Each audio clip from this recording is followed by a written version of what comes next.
Hello, hello, hello. Hello, everyone. Happy Thursday. My name is LaKeesha Hines, and you are watching the Firestarter Show. And tonight we're talking about how we can use art to spice up our love lives. How can we use art to spice up our love lives? I want to give you all an opportunity to let me know who you are and where you're streaming from. And so we will take a quick break and then we will get the show started. Do not go anywhere. Do not swipe left or right. We'll be right back. Hello, everyone, and happy Thursday! My name is LaKeesha Hines, and I'm a fire starter. My new show, The Firestarter Show, airs every Thursday night live at 7 p.m. on Facebook and on my YouTube channel. Words cannot begin to express how excited I am or how much I'm looking forward to sparking up a conversation with you. Speaking of spark, let me tell you what it stands for. Sex, parenting, arts, relationship, and kingdom. This show will motivate, inspire, and excite all those seeking to enhance their lives. Not only will I ignite the fire, I'll help you keep the flame. See you tonight. All right, everybody. So, hopefully, you are in a position where you are feeling super, super excited and happy about your love life. But if you're not quite there, or if you have these periods where things are just not as well as you would like them to be, and you could use just a little bit of help, I want to say I am here to help you. I am here to help you. And so let's start with, why do we want to use art in the first place? Well, listen, I believe we should use absolutely everything that was put on this earth, created by God, for good, right? And what's good? What's something good? Spicing up your love life, increasing that connection between you and your significant other. So I think that, again, you can take everything that God created and use it to increase the satisfaction in your relationship, to spice up your love life. And so tonight we're just going to talk about some other ways that you can actually do that. Maybe some things you didn't think about, or maybe it's something you've tried before, but put it down and then go back to it. And maybe it's time to pick it back up. Okay. But hopefully you'll get some new things that you had not thought about. All right. So, again, I think art is one of those things that many people think about when they think about museums, or they think about sculptures.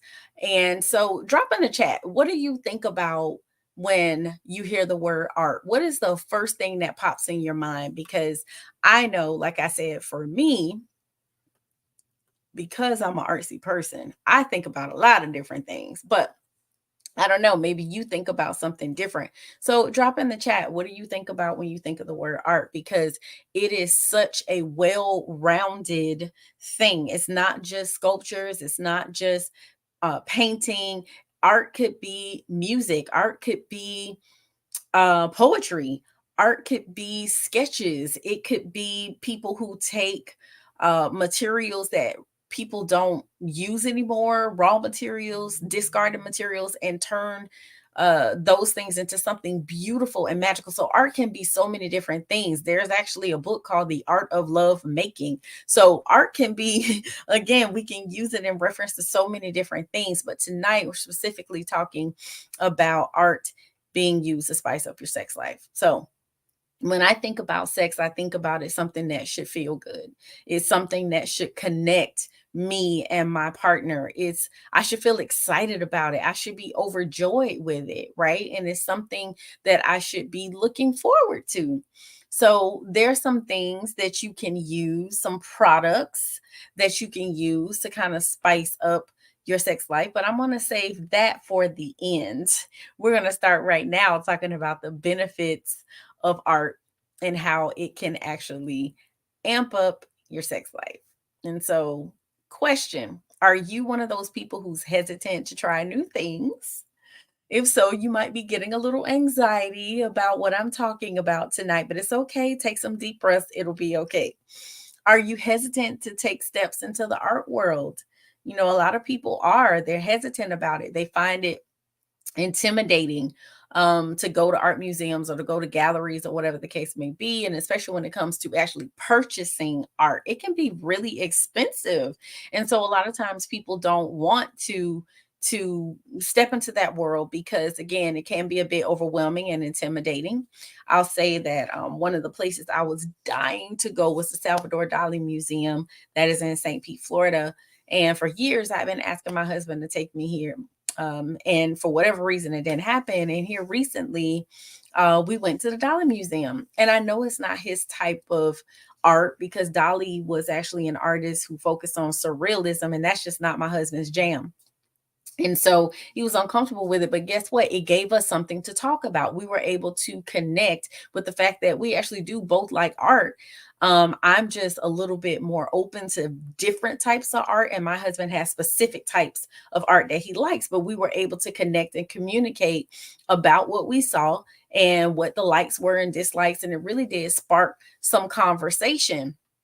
And so that was really nice. So one of the things that you can do is actually go to an art museum with your partner. You can go to that art museum, check out different types of art, talk about it, spend time looking at it, and discuss, like, hey, what really speaks to you in this piece of art, or what speaks to you in that piece of art, and have a conversation about it.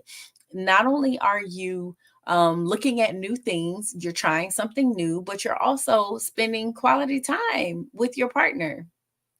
And a lot of times when we're working, we have kids, we have a lot of things going on. It's really hard sometimes to prioritize quality time with our spouses. So there's actually some research that has been shown that going to an art museum can actually decrease your stress levels and can lower your stress hormones, which is the cortisol that's in our bodies. So there's something that happens according to neuroscientist Oshin Vartanian. He said there's certain areas of the brain where we activate pleasure and process emotion. They're sparked when we look at art. So go to a local art gallery. A lot of times, like, it's relatively inexpensive to get in there and look around. And sometimes you can find discounts around different times of different seasons. Sometimes you can get a Groupon. So you be a little creative with how you need to do it. But it literally, to me, are more pros than there are cons. So I gave you a whole bunch of pros, right?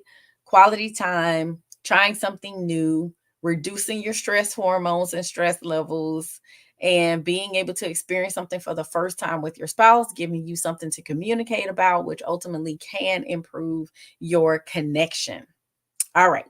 So the second thing I want to talk to you about is so much fun: painting your partner. Painting your partner. Oh my gosh. This is one of the most sensual, erotic, intimate things that you can do with your partner. You don't have to go buy a canvas. You don't have to go buy any other type of board. Your partner is your canvas. You don't have to pay for that.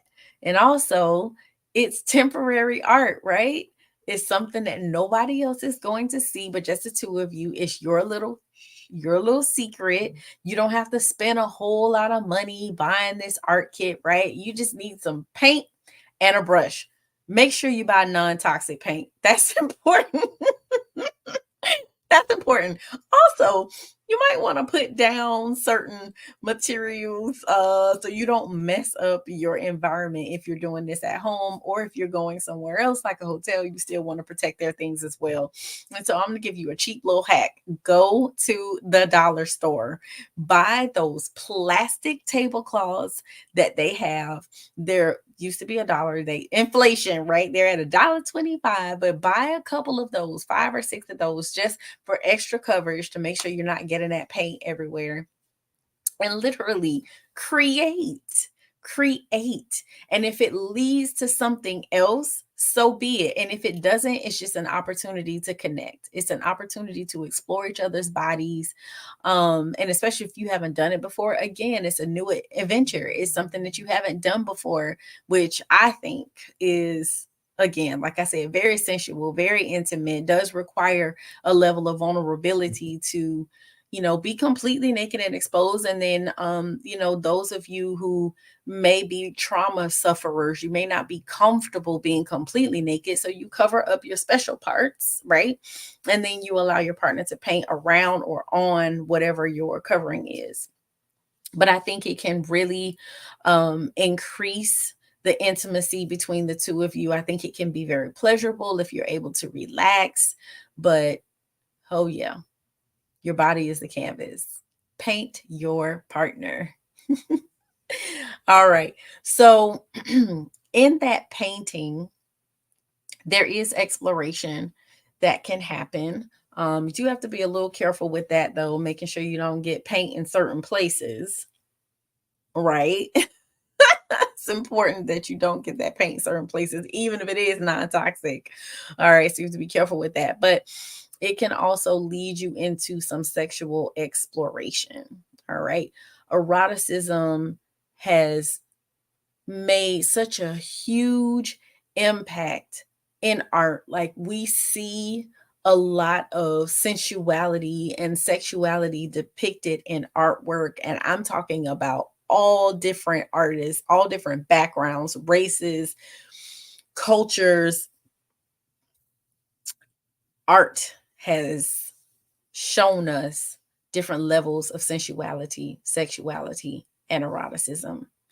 And so I think, again, it's so important to not sleep on the impact that art has. I mean, if you think about it, um, the nude portraits have been out forever. I remember centuries ago, it was taboo, um, to see naked bodies, and people were sneaking to see them. But the reality is, it was happening.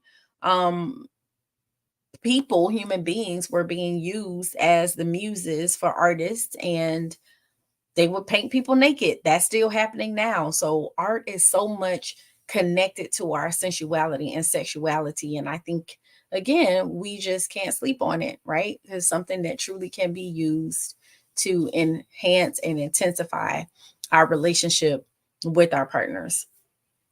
Um, so now I promised you that I would talk about some products that you can actually use um, that can increase that intimacy and spice up things in the bedroom. So I do want to share those things with you now. So this may not seem like a whole lot, I guess, to think about, but when you think about different scarves, different things around the house, right, that you can use. And scarves became one of those things that people just only thought about when it got cold outside or if you were trying to accessorize.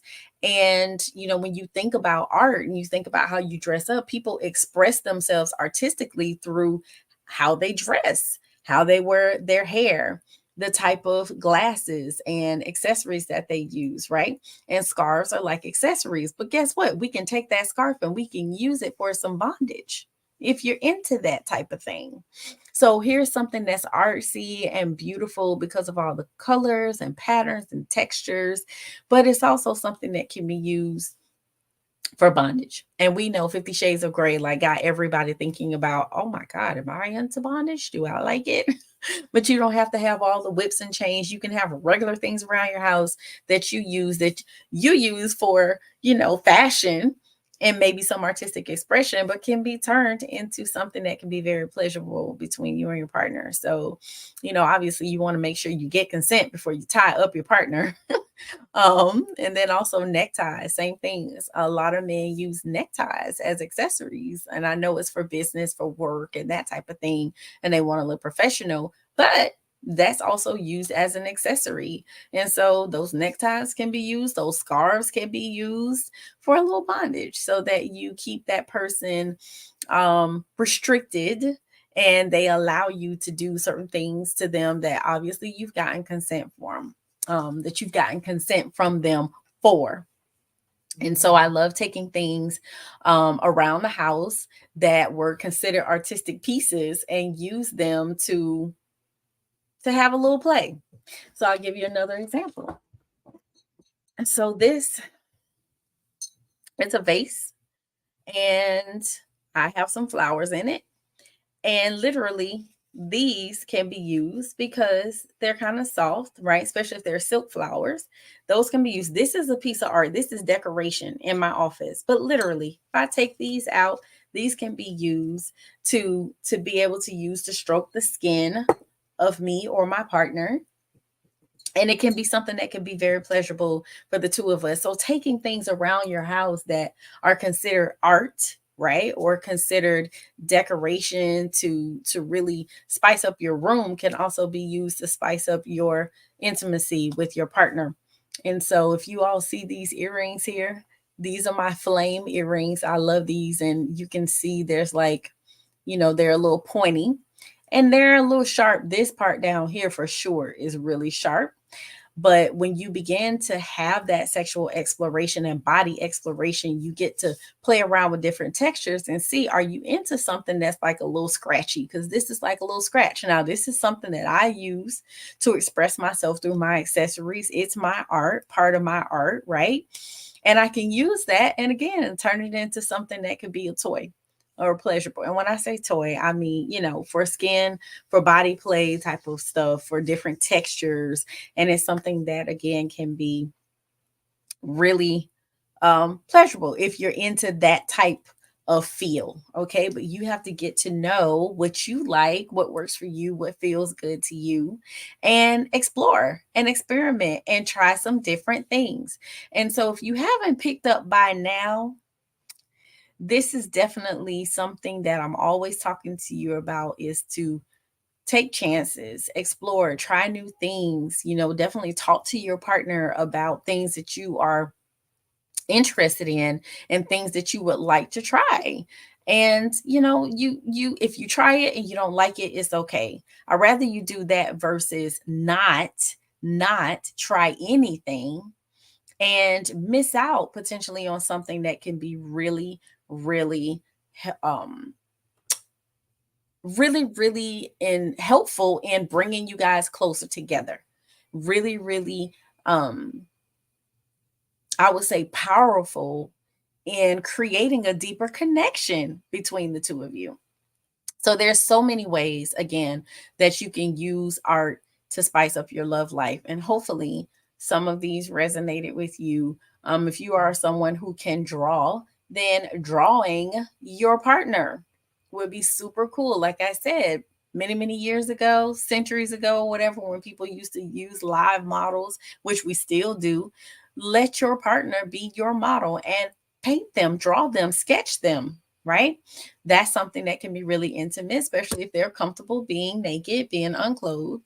That could be something that's really intimate between the two of you and can spice up your love life. So I don't know if you caught this, but I really like the painting piece. I really do like painting. And I think if you haven't done it, try it. You can order stuff right off of Amazon and it's relatively inexpensive.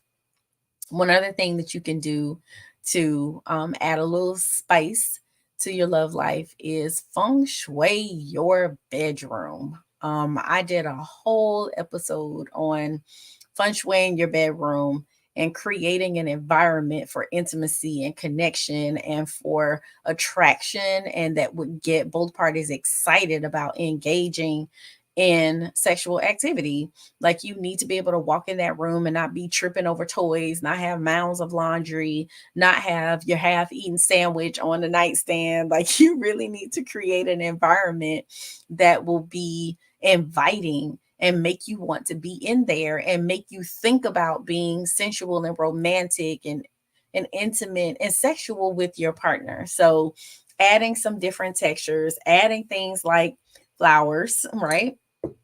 And different textures on your bed, layering them with different textures, having like a soft throw rug at the foot of your bed so that if you decide that you want to take it to the floor, you have something comfortable that's down there for you to take it to the floor on. Having candles, having those automatic aroma sprays or diffusers where you keep a pleasant smell in the room, changing your lighting, literally just going to a softer light bulb can actually create a completely different feel in your bedroom. So anyway, that's all I have for you all this evening. If you ever have questions, concerns, you want me to go deeper, give you a little bit more information, you can always schedule a heat call. You can call or text 727-213-8247. And I am here to assist you with having the marriage of your dreams, having the relationship of your dreams, ultimately having the sex life of your dreams, and being able to have the level of connection and intimacy that you want with your partner. So if you need that help, call or text 727-213-8247. I see my sister is on tonight. Hello, sister.